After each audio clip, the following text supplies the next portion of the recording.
Hello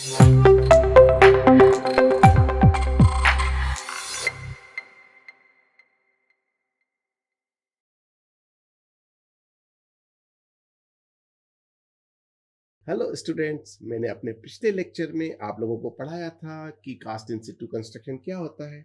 वहाँ से एक बात उभर कर आई कि कास्ट इन सिटू कंस्ट्रक्शन में फॉर्म वर्क का बहुत ही ज़्यादा इंपॉर्टेंस है।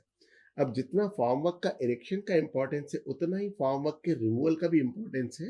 तो आज के लेक्चर में हम पढ़ेंगे कि what is stripping and removal time of form work.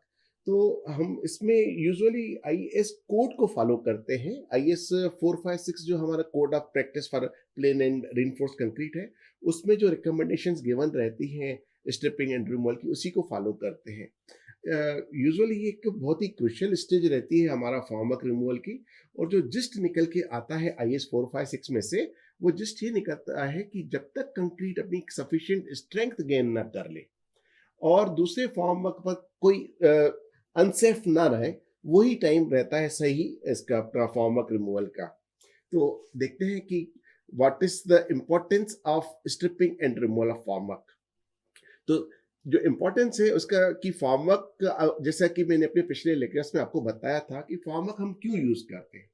Form work हम सिर्फ एक मोल्ड के रूप में यूज करते हैं जो कि फ्रेश कंक्रीट को तब तक संभाल के रखता है, तब तक शेप में रखता है जब तक वो अपनी स्ट्रेंथ गेन नहीं कर ले। या हार्ड एंड कंक्रीट जो उसका हमने शेप और डिजाइन हमने डिसाइड करके रखा हुआ, वो शेप डिजाइन हम गेन नहीं कर ले, तब तक हमको फॉर्म वर्क की जरूरत है। उसके बाद फॉर्म वर्क की हमको जरूरत नहीं। इसलिए, और दूसरी बात क्या कि timely and proper removal of form work is also necessary. Because timely इसलिए क्योंकि आपका जो प्रोजेक्ट का ग्रोथ है वो इसी के ऊपर डिपेंड करता है कि आप एक फॉर्म वर्क निकालोगे फिर दूसरा काम करोगे, तो आपको काम करने के लिए जो आपको स्पेस चाहिए, वो जब तक आप पुराना फॉर्म वर्क रिमूव नहीं करोगे तब तक आपको वो स्पेस नहीं मिलेगा। और फिर अदरवाइज आपका क्या है कि ये जो आप फॉर्म वर्क अगर आप रीयूज करने के लिए भी आपको चाहिए रहता है। सेम, अगर फॉर्म वर्क आप रिमूव नहीं करोगे तो आप आगे के लिए इसको आप रीयूज नहीं कर सकते हो। तो ये इसका बेसिक इंपॉर्टेंस है। अब हम देखते हैं कि what are the recommendations given for the formwork removal in IS 456। IS 456 इसको स्ट्राइक ऑफ भी बोलता है, रिमूवल ऑफ फॉर्म वर्क को। तो ये सबसे पहले तो इसने हमको बताया कि stripping time for vertical elements क्या होता है। वर्टिकल एलिमेंट्स हम क्या समझते हैं कि जो कॉलम्स हैं या वॉल फेसेस हैं हमारे, इसको हम वर्टिकल एलिमेंट्स कहते हैं। तो वर्टिकल एलिमेंट्स के लिए जो क्राइटेरिया है हमारा फॉर्म वर्क रिमूव का, वो है 12 टू 24 आवर्स में हम अर्ली रिमूव कर सकते हैं। हाँ, कुछ स्पेशलाइज्ड एलिमेंट्स होंगे तो उसके लिए हम थोड़ा टाइम बढ़ा भी सकते हैं, लेकिन इतने समय में कंक्रीट अपना सफिशिएंट स्ट्रेंथ गेन कर लेता है।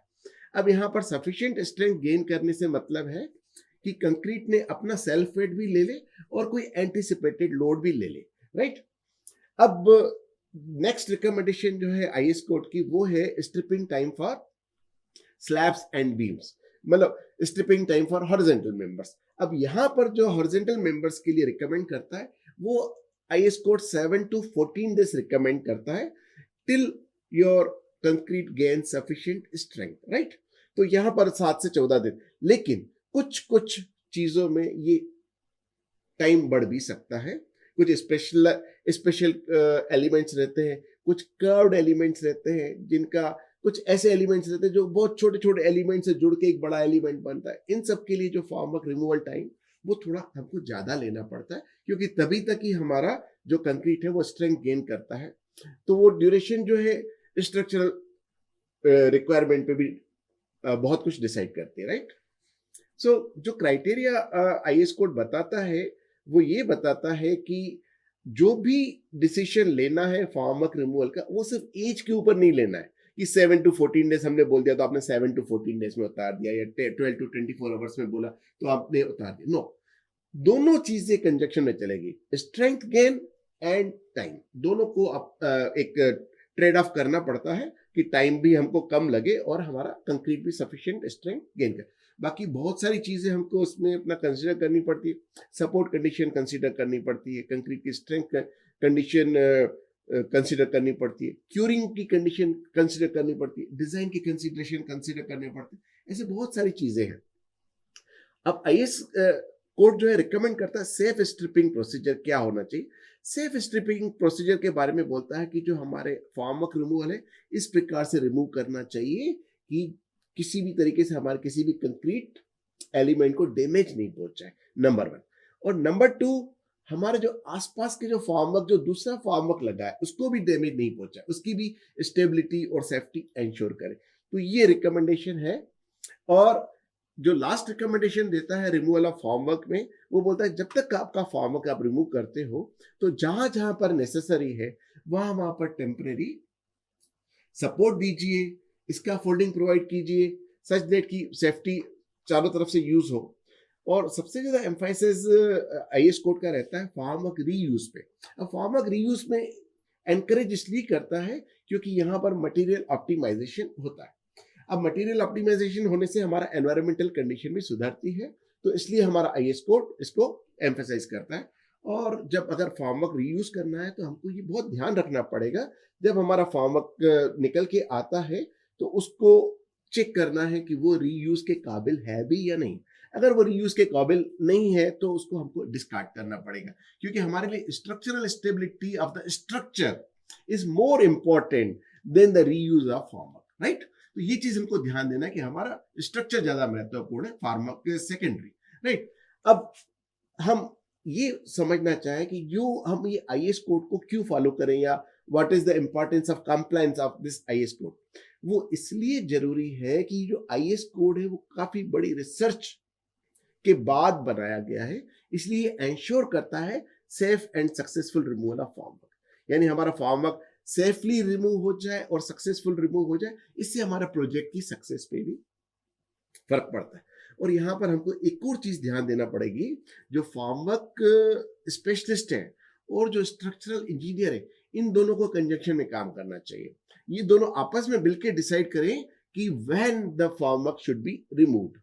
वो सारी कंडीशंस देख के स्ट्रक्चरल इंजीनियर स्ट्रक्चर की अपना रिक्वायरमेंट देख लेगा, फार्मवर्क जो है फार्मवर्क स्पेशलिस्ट जो है फार्मवर्क की रिक्वायरमेंट देख लेगा, वो दोनों कंजंक्शन में काम करेंगे, तब जाके हमारा प्रोजेक्ट जो है सक्सेसफुल हो जाता है। अब हम चर्चा करेंगे कि कौन कौन से फैक्टर हैं जो अफेक्ट करते हैं हमारे फार्मवर्क रिमूवल टाइम। तो सबसे पहला फैक्टर तो हमारा आता है ग्रेड ऑफ कंक्रीट। जितना अच्छा ग्रेड ऑफ कंक्रीट होगा उतना टाइम आपको कम लगेगा। M40 ग्रेड टाइम कम, M20 ग्रेड टाइम ज्यादा। तो ये चीज ध्यान रखना, जितनी अच्छी ग्रेड का कंक्रीट हम यूज करेंगे उतना ही हमारे टाइम का बचत होएगा। अच्छा, अब आता है हमारे पास grade of cement. Grade of cement का भी बहुत इंपॉर्टेंट रोल है। Higher grade of the cement, lower the time of removal, lower the grade of cement, higher the time of removal. तो सीमेंट हमारे पास 33 ग्रेड भी मिलता है, 43 ग्रेड भी मिलता है, 53 ग्रेड भी मिलता है। तो 53 ग्रेड सीमेंट यूज करेंगे तो सबसे कम टाइम लगेगा, 33 ग्रेड यूज करेंगे तो सबसे ज्यादा टाइम लगेगा। तो ग्रेड ऑफ सीमेंट हमको बहुत ज्यादा इसको अफेक्ट करता है हमारे स्ट्रिकिंग टाइम को। Now type of cement, again type of cement is also important. Type of cement जो है वो भी बहुत ज्यादा इंपॉर्टेंट इसलिए है क्योंकि दो प्रकार का, अगर दो एक्सट्रीमिटीज हम देखें सीमेंट की, तो एक होता है रैपिड हार्डनिंग सीमेंट। अब रैपिड हार्डनिंग सीमेंट में जैसे, क्योंकि नाम ही बता रहा है कि रैपिड हार्डनिंग है, वो स्ट्रेंथ जल्दी गेन कर लेगा। अब जल्दी गेन कर लेगा तो आप फार्मवर्क जल्दी रिमूव कर सकते हो। अब दूसरा होता है एकदम दूसरी एक्सट्रीमिटी, लो हीट सीमेंट। अब बहुत सारे स्ट्रक्चर्स की रिक्वायरमेंट ये होती है कि वो हमारा जो हाइड्रेशन रिएक्शन हो रहा है उसमें हीट कम इमिट हो, राइट। तो वहां पर हमको लो हीट अगर सीमेंट अगर यूज करेंगे, लेकिन हमारा जो है कंक्रीट का स्ट्रेंथ गेन भी वो लेट होगा। जब कंक्रीट का स्ट्रेंथ गेन लेट होने से हम फार्मवर्क भी देर से निकाल पाएंगे। अब एक चीज और अफेक्ट करती है size of the concrete member. अब जो size of the concrete member है, larger the size of the concrete member, lower the time of removal. जितना बड़ा आपका कंक्रीट मेंबर होगा, जितना बड़ा आपका कंक्रीट एलिमेंट होगा साइज में, उतना ही आपको फार्मवर्क रिमूव करने के लिए टाइम कम लगेगा, क्योंकि वो अपनी जो स्ट्रेंथ गेन है ना वो फास्ट करता है। एक चीज और महत्वपूर्ण है, दैट इज एक्सेलरेटेड क्योरिंग। अगर हम क्योरिंग को एक्सेलरेट करते हैं, नॉर्मल वाटर से क्योरिंग करेंगे तो कंक्रीट यूजुअली 7 to 14 डेज लेती है। Accelerated curing like steam curing और हॉट वाटर क्योरिंग और केमिकल क्योरिंग, इस टाइप का अगर स्पेशलाइज्ड क्योरिंग हम यूज करेंगे तो हमारा कंक्रीट जो है वो स्ट्रेंथ गेन जल्दी कर लेता है। अब वो जल्दी कर लेगा तो रिजल्ट क्या निकलेगा, हम अपना फॉर्म वर्क जल्दी रिमूव कर सकते हैं। Next point is structural consideration. ना स्ट्रक्चरल कंसिडरेशन के अंडर में क्या आएगा कि मैंने आपको बताया कि जो हमारा कंक्रीट एक बहुत ही शानदार कह लें कि इनोवेशन है इस सदी का। तो इसमें हम जैसा भी कल्पना करते हैं ना, हमारे आर्किटेक्ट के मन में जैसी भी कल्पना आती है ना, वैसा का वैसा हमारा कंक्रीट का स्ट्रक्चर हम तैयार कर सकते हैं। तो कुछ स्पेशल टाइप के स्ट्रक्चर्स रहते हैं, जैसे कर्व्ड स्ट्रक्चर्स हैं, लाइक ऐसे स्ट्रक्चर से जो छोटे छोटे एलिमेंट से मिलकर एक बड़ा एलिमेंट बनता है। इस टाइप के बहुत कॉम्प्लेक्स स्ट्रक्चर्स कह लीजिए। तो कॉम्प्लेक्स स्ट्रक्चर्स अगर हैं तो उनका फॉर्म वर्क रिमूवल टाइम ज्यादा लेता है, बिकॉज वो जो कंक्रीट है ना, काफी देर से स्ट्रेंथ गेन करता है और हमको सावधानी भी उस पर ज्यादा रखनी पड़ती है, क्योंकि वो अगर एक बार बिगड़ गया तो it is very difficult to repair it, right. और formwork material also plays an important role in the formwork removal time. घटिया मटेरियल अगर आप यूज करेंगे फॉर्म वर्क में तो आपको टाइम ज्यादा लगेगा, फॉर्म वर्क आपका रीयूज भी नहीं होगा। बढ़िया मटेरियल यूज करेंगे तो फॉर्म वर्क हमारा जल्दी आप रिमूव कर सकते हो, ज्यादा बार रीयूज कर सकते हो, क्योंकि आपका कंक्रीट गेन स्ट्रेंथ जल्दी करेगा। फॉर एग्जाम्पल, अगर आपने फॉर्म वर्क घटिया यूज किया और आपका जो फॉर्म वर्क लीकी हो गया, वाटर उसमें से ड्रिपिंग हो रहा है, आपके कंक्रीट में सफिशिएंट वाटर हाइड्रेशन रिएक्शन के लिए अवेलेबल नहीं है, तो आपका कंक्रीट जो है स्ट्रेंथ गेन लेट करेगा, आपको अल्टीमेटली फॉर्म वर्क को ही देर से रिमूव करना पड़ेगा। तो ये चीजें रहती है। तो formwork material plays a very important role in formwork removal. ये टेबल एक रेडी रेकनर टेबल है जिसमें अपना आईएस कोड की रिकमेंडेशन हैं, जिसमें आपके लिखे हुए हैं कि टाइप ऑफ फॉर्म वर्क है और फॉर्म वर्क रिमूवल टाइम। ये रेडी रेकनर टेबल आप यूज कर सकते हैं। इसमें आपका साइड ऑफ वॉल्स कॉलम्स लिखा है 24 to 40 आवर्स, 48 आवर्स।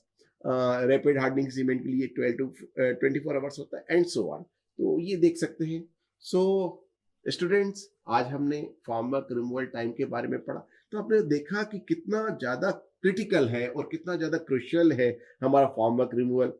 इसमें अपना सारी चीजों को कंसीडर करना पड़ता है, सारे फैक्टर को कंसीडर करना पड़ता है।